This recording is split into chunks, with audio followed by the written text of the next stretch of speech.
ইদানিং অনেকেই বশীকরণের জাদু সম্পর্কে জানতে চান। অ্যাকচুয়ালি বশীকরণের জাদুগুলো সাধারণত বালিশের ভিতরে পাওয়া যায়। বশীকরণে আক্রান্ত ব্যক্তি হিতাহিত জ্ঞান থাকে না, কবিরাজের বশীকরণ হয়ে থাকে। কবিরাজের কথা ভালো হোক কিংবা মন্দ হোক, সেটা বাজ বিচার করার মতো ক্ষমতা সে ব্যক্তির থাকে না।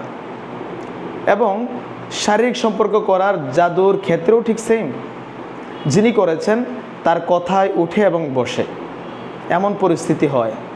এমন পরিস্থিতিতে ভিকটিম তিনি ওই জাদু যিনি করেছেন তার বশীকরণ হয়ে থাকেন, অথবা তার অধীনস্থ হয়ে থাকেন, সবসময় তার গোলামের মতো হয়ে থাকেন।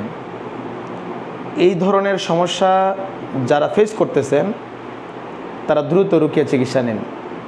দ্রুত রুকিয়া চিকিৎসা নেওয়ার মাধ্যমে আপনার উপর থেকে বশীকরণের জাদুর প্রভাবগুলো আল্লাহ তাআলা ধ্বংস করে দেবেন ইনশাআল্লাহ।